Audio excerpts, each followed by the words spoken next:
Good afternoon. As Brian said, my name is Chris Colbert. I'm a software architect at Continuum Analytics, and I'm about to break every rule in the book by giving a live demo of an alpha product. So all the usual disclaimers apply with that. So Brian, he kind of mentioned that we consider Jupyter and the things that Jupyter provides building blocks for scientific computing. And what we really wanted to do with JupyterLab is bring all of those building blocks under one roof so that you can use them together. It's easier than having separate browser panes open across different monitors and different windowing systems, all that kind of stuff. And so I kind of just want to start by running through the building blocks that we offer that are all under this one roof. So when you start JupyterLab, you're going to see something similar to this. It's called our launcher page. One click to start a new Python notebook. If that's not enough, I can open a new launcher. I can one click start a Python console. This is going to be similar to a Qt console if anybody's ever used that in the classic IPython Qt console stuff. We also have live terminals. So this is running in a web browser using term.js. I actually have a full Unix terminal access inside of the browser now. And we have text editors. These are kind of the default kind of building blocks that we have that you're allowed to create and manipulate inside of JupyterLab. But one of the things Brian also said is that your notebooks are still notebooks. So JupyterLab wouldn't be that useful if we couldn't completely recreate the notebook experience that you're used to in the classic notebook. And so we spent a lot of time. It's a brand new implementation of the notebook, so the notebook front end is completely new. It's not actually the classic notebook, but it has almost all of the features at this point of the classic notebook. So I'm going to open a reasonably complex notebook at this point. And it's all the stuff you're used to seeing in the regular Jupyter notebook. We have tables, we have rich output, we have MathML, we have pandas data frames. But since it's a brand new front end and we were able to do things a little bit differently this time, we've added new sorts of things. So we can now expand and collapse cells, which was a big feature people have wanted for a very long time. One of the other features people wanted is the ability to drag and drop cells. So now I can take a cell and I can start moving it around the notebook into a new position where I want it to be. So your notebooks are still notebooks. It's going to be a familiar interface, but now with lots of feature improvements and lots of more feature improvements planned, because now we're built on an architecture that actually allows us to implement those and build in those nice new features. One of the things that we also do a lot of in data science is writing a lot of Markdown. So I'm just going to open a little demo Markdown file right here. And so you might write something like this where you're trying to explain some sort of Python data science. It might have some inline Markdown examples. And what you might want to do in a classical workflow is open a Markdown preview that might be in a new, I don't know what's going on with my alpha software. Here we go. All right, let's try this again.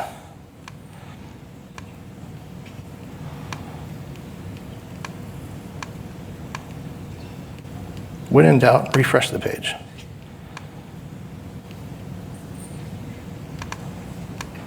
There we go. So you might find yourself writing some Markdown code, having a Markdown preview on another page, and switching back and forth. And that's kind of what we were trying to get away from. If you remember what Brian was saying, is that people wanted to have multiple notebooks on one page or multiple building blocks on the same page. And so what we've built basically in parallel with JupyterLab in a project that I'm the primary author of, it's called Phosphor.js. It's a lower level JavaScript UI toolkit library for building applications that are like JupyterLab. So as we were building JupyterLab and we were finding that there weren't necessarily JavaScript libraries in the open source world that did what we needed to build this type of application with the performance that we wanted, we did what any self-respecting computer scientist would. We went off and built our own. And we made it a separate project so that people that want to build applications like JupyterLab but that aren't exactly like JupyterLab, they can do that. And so one of the things that that library provides us is a more advanced window docking system. And so I can actually take my live preview Markdown and I can stretch it to the side and I can actually put it parallel right next to my other documents. And what's really cool about this is that everything that we're seeing in all of the data models that we have driving these Markdown files in the live preview, they're all interconnected. So as I edit this Markdown file, my live preview updates at the same time. So now instead of having to go through a build, compile, switch tabs, look for my different, compare my output, go back, edit some more, I can do it side by side in the same panes. Another new feature that we built in to our Markdown viewer is we can actually create a new code console that's attached to that Markdown viewer. And it might be really cool if I just kind of put this over there where I have a little bit more screen real estate. And once I have actually a code console attached to my Markdown file, I can go to my little blocks of Python code that are right here, and I can shift enter and send that code to my console and have it execute. And so now I can write my Markdown file, and as I'm writing my Markdown file, I can actually test my code. and run it in the console.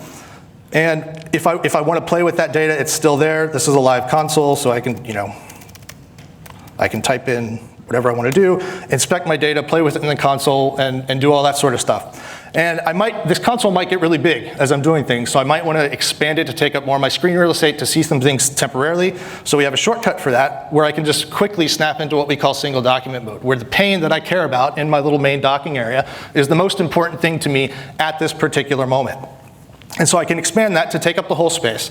But at the same time, I don't want to lose the ability to go back and see my previous context that I was looking at. So what we have is a little tabs bar over here that allows me to switch between the other open documents that are still in my session, basically. And when I'm done looking at this single document mode, I can immediately switch back to the same layout that I was in before. Some of the other tools that we built into the system that allow you to just get around the environment and work with your data in a friendly way. You've seen me playing around with this file browser. I'm actually going to call it now. This is the file browser that we have. We've got some breadcrumbs at the top that allow you to basically navigate through anything that's actually from the root of your Jupyter Notebook server, anything that server is serving up to you, we can actually browse through in this, in a regular file browser. So it's a control that you're going to be pretty comfortable with. It's pretty standard things. We have the ability to, if I find the right file here, I have the ability to drag and drop and move stuff around in my file browser, all sorts of normal things. We've also got a running tab that tells me what sort of terminal sessions, what sort of notebook sessions I have up and running, and we've got a standard command palette, and anybody that's used Sublime Text or VS Code is going to be familiar with something like this. You can filter it to do things like fuzzy search, I want to launch a new terminal, those sorts of things will open for me. So this is all pretty well and good, and I can work in this environment and I can see the data that's in there, and I can edit some data, I can create some things. But what if I had something that is, let me see if I can get out of this full screen here. There we go. What would you do if you had like a 200 megabyte CSV file that you wanted to open? I happen to have one of those on my desktop, and I think what most people might do is they might just double click on it and try to open it in Excel. And I'm going to let that run for a little bit because it's like 1.2 million rows, and it's going to take a little bit for Excel to do that. And while that's going, I'm actually going to go find a slightly smaller data set that I have on the system here. And we'll go ahead and open that up. And I don't know, this is a couple thousand rows. And what this opened in is our new CSV viewer. If anybody's used to the classic notebook, that opened almost instantaneously. In the classic notebook, you would have gotten a pager. It would have taken 30 or 45 seconds to load, and you would have had to page through 1,000 rows at a time. This little CSV viewer, grid viewer thing is a new widget that we're building in Phosphor.js. It's still very much beta. There's lots of features that we want to add to it still. But it's extremely high performance. It's all rendered in Canvas. We can scroll through nearly infinite data sets. I think Excel is done now. So 200 megabyte Excel file, Excel's like, sorry, can't load it completely. So let's go ahead and see what it did. And it shows something. It doesn't show all the data. And as I try to scroll through it, it's really janky. It's not a very nice user experience. So let's see what JupyterLab can do with that same file. So let me go up here. So this is that same 200 megabyte CSV file. Might take a couple seconds. It's pulling 200 megabytes over the network and putting it into memory. But it loaded in about 8 or 9 seconds. And it's 1.2 million rows, and I could take the scroll bar and page through it in real time. So we don't need a pager anymore. We don't need any sort of the clunky grid tools that you usually do to deal with big data. You could just throw your entire data set at the data grid and render it. And if your data set is bigger than 1.2 million rows, I have what I call the keep me honest example, which shows a couple of different things. I've got a couple different grids here.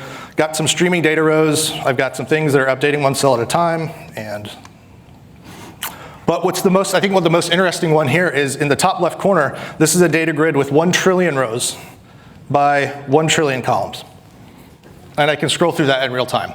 So there's still, thank you. So there's still lots, again, this is like 0.1 release. We don't have selections, we don't have editing. There's lots of stuff to do, but the graphics pipeline is in, the high performance rendering is in, and so we can scale. And we can still scale with a trillion row data grid and have variable size rows and columns, by the way, which is where most all the other large scale data grids fall over. So So that's kind of where we're going in the high performance data visualization, grid rendering kind of stuff. But aside from CSV files and fancy grids, what other kind of support for files do we have? So probably lots of things that you typically expect. Let me go back to my data file here. I can drag and drop from the file browser, get some more screen real estate. So we have images, our image viewer, it's got some basic zooming features in it. I can plus minus zoom in and out, I get scroll bars, all that kind of stuff. And we've got support for GeoJSON files. So if anybody's familiar with GeoJSON, it's a JSON representation of geography. And so we can load that in a leaflet viewer and actually have a map using leaflet. So that's all well and good. And in the previous talk, they had mentioned Vega and Vega Lite for doing graphics. And so we actually do have support for Vega and Vega Lite. We probably need to organize these things a little bit better.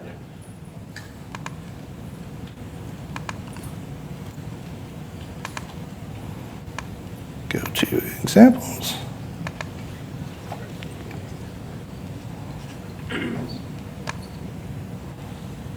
There we go.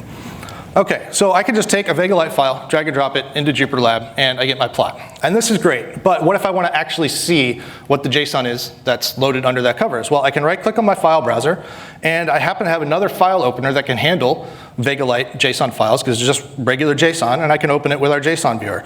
And our JSON viewer allows us to view this data as an interactive tree. So I can actually interactively browse the JSON that's making up this Vega visualization. But as I mentioned before, the data models that drive these, so the data model that drives this JSON viewer, the data model that drives the Altair visualization, all of those visualizations are sharing the same underlying core data model that's running inside of JupyterLab. So I can actually open this same JSON file with my code editor, view all three simultaneously, and if I want to go down and change the marks that are rendered in this Vega Lite file, I can just type in my editor, and as I make the edit, the plot's going to update, my JSON viewer is going to update, and the file is going to automatically be saved back to disk. So we've kind of tied all of these concepts together under one roof, and all of these building blocks can now communicate and act together. And I think at this point, it's now good to hand it off to Ian, who's going to talk to us about the next level of interaction, which is the real-time communication we built into JupyterLab.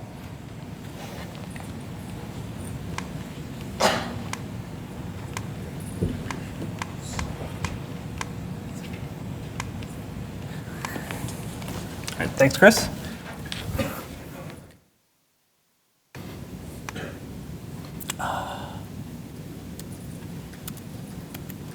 Brian, you said you had a... down lower. Right above the trash. Found it. Okay. That's you.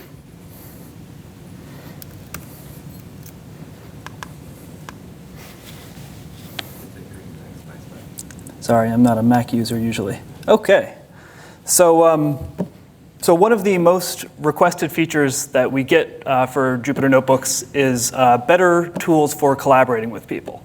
And to that end, we've been attacking it from several different angles. We're trying to add better Git support and GitHub support into our user interfaces. We're trying to add better support for diffing notebooks and looking at conflict and looking at if what kind of changes you've made to notebooks. And there's the third aspect of that, which I'm going to be focusing on today, which is real-time collaboration. Now, all three of these different modes of collaboration have one thing in common, which is conflicts. And you could interpret that in sort of more of a sociological way. But by conflicts, I mean just if two people are editing the same document in the same place, those edits are in general going to conflict with each other. And so we need some way of dealing with those conflicts. And the way that most people in this room are probably familiar with is Git conflicts, right? You have two different commits, and those commits touch the same area of code, and you have to deal with those. And you may have various tools for dealing with those, but for the most part, you have to do them manually. When you're editing documents in real time, the conflicts you run into are of a different sort of beast. And the reason is because the most common way we interact with our documents is by typing text. And the text that we enter has to be it has to feel seamless, and it can't have any kind of errors in it. So if there are any conflicts that arise and we have to deal with them manually, your editing experience is going to be horrible, and you're not going to want to use our tool at all. And so if we want to have real-time collaboration on any kind of document, we need some way of handling those conflicts correctly, seamlessly, and extremely quickly. So that's a very challenging problem, and there are a number of different ways you can approach it.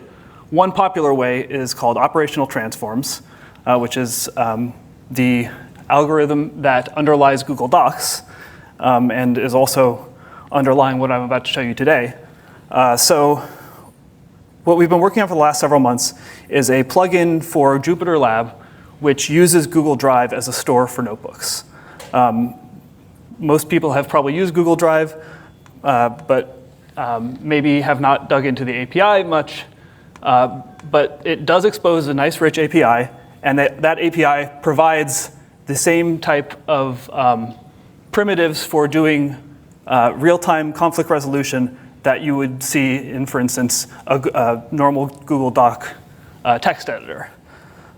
So if you look at what I'm clicking on here, this is an alternative file browser, which is currently logged into a Google Drive account, and we've set up a couple files that we're going to look at in a moment. So this is the same file that Chris showed earlier, which is that Markdown file, and I'll open it first as Markdown, and also, are we running into the same thing as previously? It might be the full screen. Okay.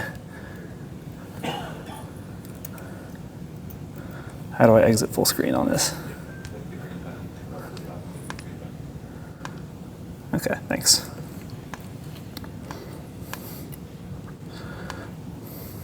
Okay, so this is the same Markdown document we were looking at previously.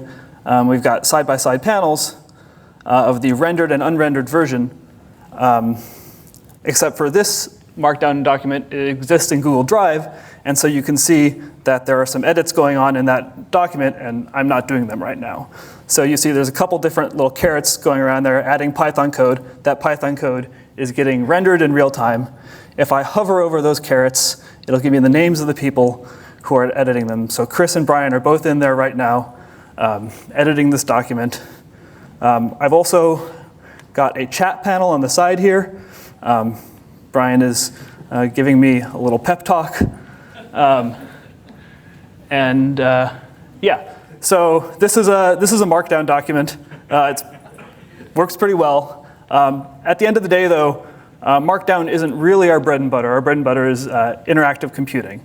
So let's take a look at what this looks like if we have a notebook. So here's a notebook I whipped up last night.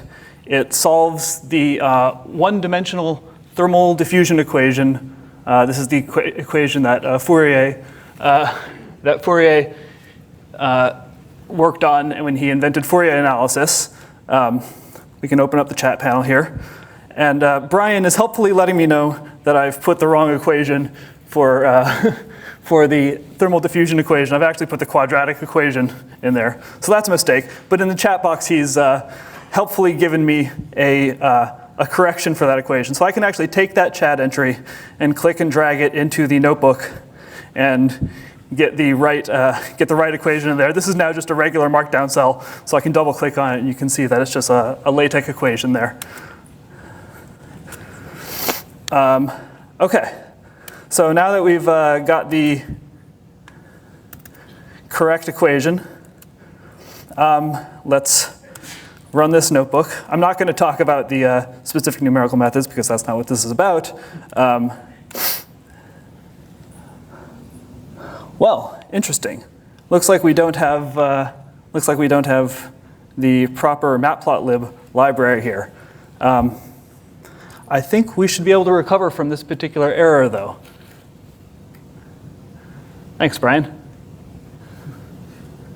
Okay, so that is, again, not something I did there. Brian actually ran the notebook on my laptop over there, which does have the correct matplotlib version, and that created this animation, pushed it across the network, and then rendered in real time in this notebook without me really having to do anything. Okay. You can see that the basic editing of the notebook is the same style that you saw in the text document. Here's Chris's caret, and he could, if he feels like it, change. Or have you already done that? Yeah, Chris has already changed it to a different initial condition. So if Brian runs it again, we should see it updating to a different function. Oh, there we go. So whereas before it was a sine wave, now it's a cosine wave. So this project for doing real-time collaboration is still very much an alpha product. It's changing quickly, but it can be used today. So if you feel like downloading it and giving it a spin, back up your notebooks and then try it out and let me know how it goes. And with that, I think we can probably take questions.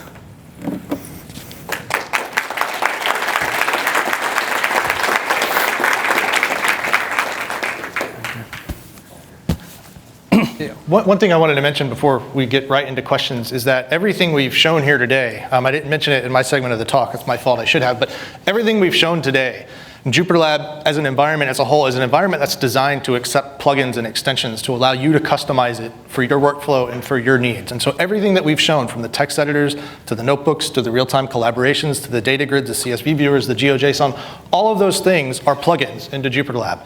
They're no more privileged than any plugin you would write on your own. So if we can build the notebooks and all of those viewers and everything you see on our plugin system, you can build any plugins you want that do the same things that our plugins do. They can add menu items, they can add into the command system, they can tie into the same model framework. All of that is available to you just like the same way it's available to us. So that was really one of the founding principles of JupyterLab, is taking that hard and fast rule and that nothing is special and everything is a plugin. So great. Good. So got a few questions. One is, we had the impression that if you have a big investment in current Jupyter notebooks, there's not much of a migration to get them into the Jupyter Labs. Yeah, that's a really good question.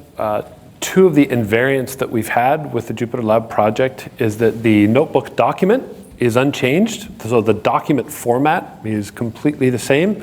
And the second is that the notebook server is exactly the same. And so the Jupyter notebook server and the document format remain exactly the same. There are some places that users are going to run into some rough edges. One is that the classic notebook has the notion of JavaScript output, and a lot of libraries were using that sort of as a hackish way of getting rich output into the notebook. That's not really going to work in the way that it did previously, although with our new extension system, there's actually a much nicer way of doing those things. So it may take a little while for libraries to sort of port their sort of JavaScript output over to this type of approach. So a little bit of work maybe for certain corner cases, but generally not much. Let's see. Well, I'll ask a question I've been curious about. So does the Markdown, is the Markdown editor going to have a spell checker for those of us who write a lot and are lousy typists and spellers? So that is a long standing feature request on both the classic notebook and JupyterLab, and we're not quite to that point yet, but it is something that we're aware of is a very painful point. I think it's going to be worse in JupyterLab now that we're making it more pleasant to write notebook in this environment. Right. And so we're definitely going to have to think about that. That's already a problem for some of us already. I can assure you. Then what? So the beta is just in a few weeks out. Is there a schedule to go to like a released version in the wild? Yeah. So. You can blame me on this one. So we are going to release a beta before this conference, and I found a pretty significant performance problem with large notebooks on Firefox, and I basically said no to the beta until I fixed that performance problem. And so, no pressure on me, but when I get that done, then we'll release beta.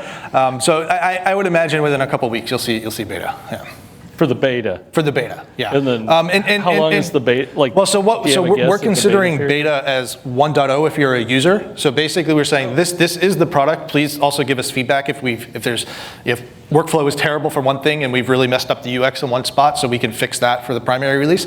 But really, we're calling it beta because we might still break some APIs. So if you're an extension author, then consider it beta for you and not 1.0. But if you're just a user and you just want to write notebooks and use text editors and the stuff that we give you by default, we're kind of calling it a user 1.0. So any bugs would be fixed then in the next rev, whatever, Sure. 6 months or a year later then? Or? No. Or No. sooner. We'll bug fix as soon as they come in. And Yeah. So, Oh, okay. yeah, so we follow Simver, so we might be at 1.0, but if there's a bug, then we'll release a 1.0.1, and you just All update. right. And we'll be done. And we've been releasing about every 1 or 2 weeks, and I'm guessing that type of schedule will continue. So we'll be pushing out changes after the beta comes out very, very quickly. So, hang on, let me just check something there.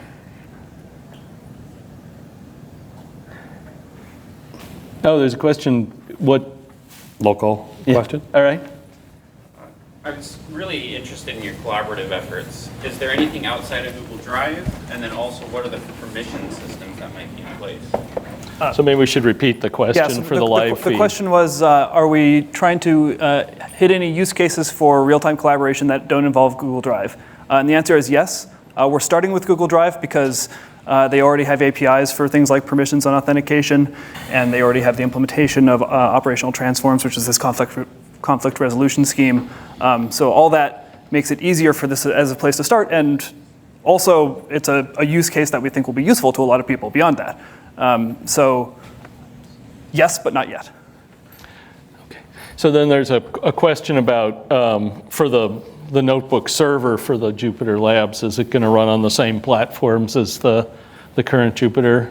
Yes, absolutely. So no problem there. The notebook server that we're using for JupyterLab is just the standard, like most stable release of Jupyter Notebook. We do have a server extension that we add to that to serve the JavaScript and the front end files for it. We're also working on an Electron app. So we'll have a native app experience for JupyterLab. That actually just uses the plain vanilla Jupyter Notebook server without any custom extensions at all. JupyterLab already runs fine on Jupyter Hub in the multi-user environments. JupyterLab is now installed on our Docker containers. So if you're using our pre-built Docker containers and images, it's there. So it's basically everywhere the classic notebook is. Excellent, excellent. So, yeah, and I see a bunch of comments that on the Twitter feed where people are very happy about many of the things they've just seen. Was there another in-room question? Right here? Yes. Yeah, thanks. So you have over 100 languages supported. Are you 100 kernels, right? Something, Oh, we should 75, repeat the 100. So the question was about So is number of there- kernels supported. Are you looking any further than that in terms of having multiple kernels running at once and mingling, merging? Yeah, so the question is, have we thought about allowing multiple kernels to run at once? And the answer is yes. So one thing you do get in JupyterLab out of the box is a much more flexible system for connecting documents to kernels. And so, for example, right here, I can click on this, change the kernel, and actually connect a notebook to other kernels. So there's a flexible way of connecting documents to kernels. I think what you're asking about, though, is multiple kernels for a single document. We don't have that yet, but it's definitely something that's sort of swirling around in our discussions. And there's some people that are starting to think more actively about that. Nothing concrete yet, but Along the lines of Jupyter, Python, and R all being active simultaneously? yeah, like some users would like to have a single notebook with, for example, Python and R and the ability to share data frames between the two. And that would be an example. We're not there yet. Some of the work that Wes McKinney is doing with Feather and Arrow, I think is going to be really helpful in sharing data between kernels in more useful and performant ways, but we're not quite there.